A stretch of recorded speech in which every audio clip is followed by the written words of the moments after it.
So again, we are here at the Bulletproof Conference. Yep. And you hear the word hack thrown around a lot here. Like crazy. People are all about hacking things, Right. right?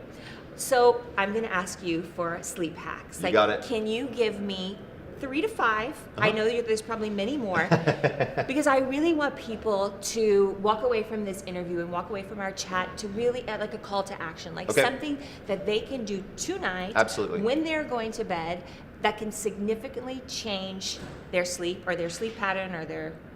You got it. Okay. So I've actually got 5 steps. Awesome. Right? Of course And- he does. Of course I do, right? And so people can start these tonight. Okay. This is super actionable. Love this. It's going to be great. Okay. So step number 1 All right. is to stick to one sleep schedule.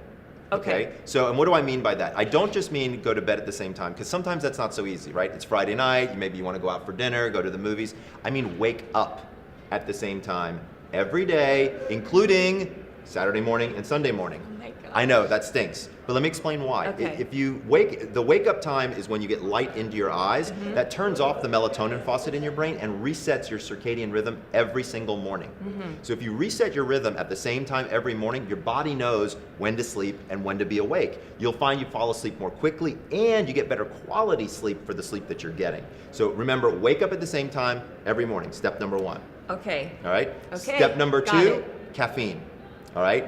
What I want people to do, people don't know this, but caffeine actually has a half-life between 6 and 8 hours. Okay. So I ask people to stop caffeine around 2 p.m. That way, by 10 o'clock, most of it's out of their Okay. system, they're able to fall asleep. So step 2 is to stop caffeine at 2 p.m. Okay. Step number 3 Doable. has to do with alcohol. So I love a good glass of wine or a beer with dinner. I don't have any problems with that, even 2. Interesting data, 2 glasses of alcohol will increase your total sleep time by about 14 minutes. But once you hit the 3rd glass, your sleep goes down, That's right? So it's really interesting. It seems to be a very distinct tipping point, I guess we could say that.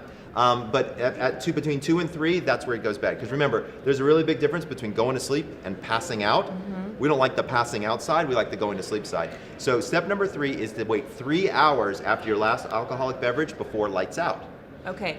It takes your body approximately 1 hour per alcoholic beverage to digest. So if you had 2 glasses of wine and you stopped drinking at 8, by about 10:30, you're good to go. You're good. Okay, so when they say, have a glass of wine, it's going to help you sleep. So that is true. Absolutely, it's true. But if you get to 3, you're done. You're done. Yeah. Okay. You're going overboard right. and you're kind of getting into a detrimental Opposite effect. effect. Okay. Step number 4 is to do with Okay. exercise. I know you're big into fitness and exercise. Here's one of the things I tell people all the time is exercise is great, but for some people, exercise can make you more energized and it's hard to go to sleep afterwards. Right. So wait 4 hours after your exercise to go to bed.